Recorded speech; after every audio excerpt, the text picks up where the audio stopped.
Nababahala ha. Why? At hindi lang ako, maraming nakakapansin dito. Ayun.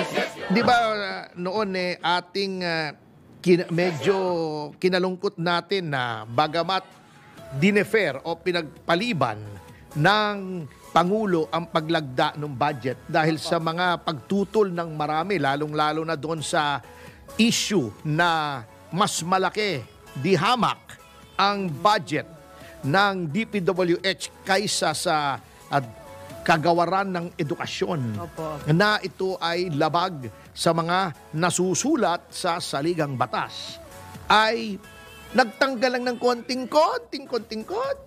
lang. 194 billion tinanggal. Binawasan lang yung akap.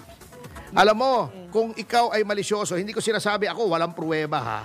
Pero kung ikaw ay malisyosong tao, ang laki kasi nung akap 315 billion or something ang akap, yung unprogrammed. Oh. Kung ako ay malisyoso, iisipin ko na parang yan yung discount sa ating mga Priority. hindi yung discount sa mga department store. Okay. Para akalain ng mga mamimili, halimbawa itong cup na ito, ito ay tinitinda ko ng 100 pesos. Ngayon, didискwentuhan ko, lalagyan ko ng tag dito.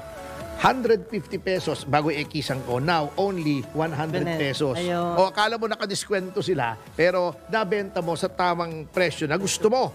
O, etong, tingin ko itong, kung ikaw ay malisyoso, Opo. iisipin mo na kaya yung unprogrammed na 300, hindi pala lang 350. Mali pa pala yung aking recollection, 373 billion na unprogrammed ay binawasan niya ng 194.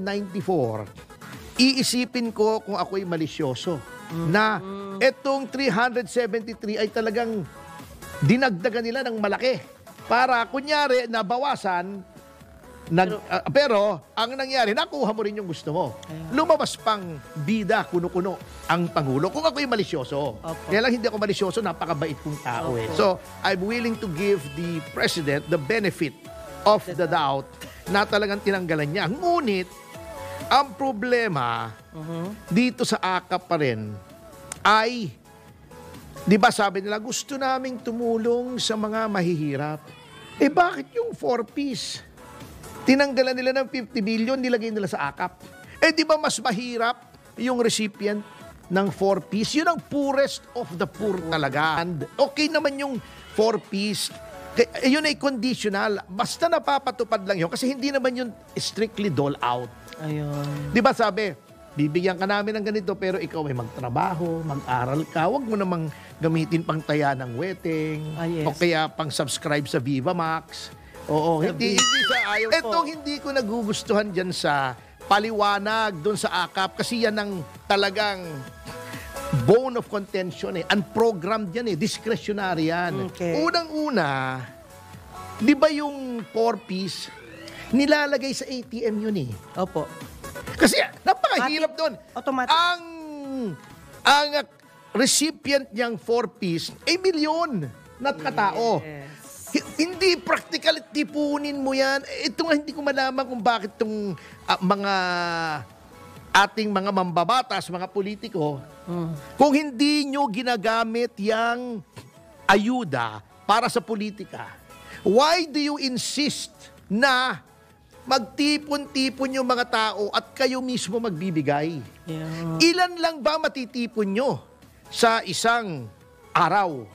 Magtipon ka isang milyon tuloy. Magtipon ka ng 1,000 tao. Sige nga, ikaw mag-abot. Mahirap yun. Ikaw mag-abot, 1,000 beses ko gumanon. Nakakapagod yun. Hindi mo kakayanin. Yan talaga, inilalagay sa ATM, unang-una, mabilis. Pangalawa, madaling mag-account. Tama.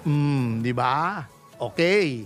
May resibo agad. Kasi electronic lang yan Opo. Isang pisi lang yan Kung saan man ang source niyang sinong depository bank na government bank. Opo.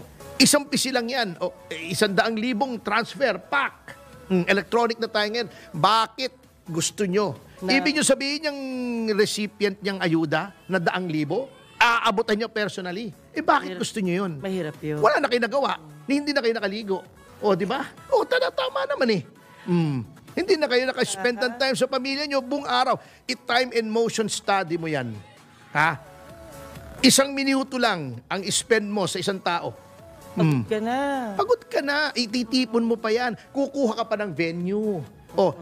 Nung nasa Ultra, may mga bigas pa, may mga kung ano-ano pang giveaways bukod sa kwarta. Gumastos ka pa, inercon mo pa yung Ultra, lahat, di ba? Lahat Nagdala ka pa ng staff mo roon, gumastos ka pa ng gasolina, pwede naman yan sa ATM. Correct. Bakit? Sapagkat ginagamit sa politika. At ito pa sinabi ni Chief Justice, dating Chief Justice, ngayon Executive Secretary, Lucas Bersabin, conditional daw.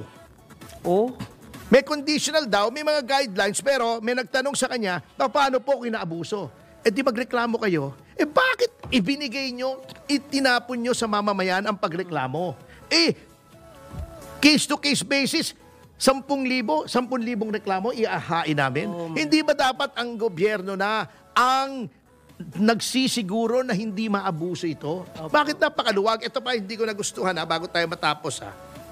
Si ES naman, alam ko matinong tao yan kung bakit naman ang nangyari sa kanya ganyan, ano? Bakit pati yung operating expenses, etc. ng judiciary, kung saan siya nanggaling, ay conditional pa nakalagay.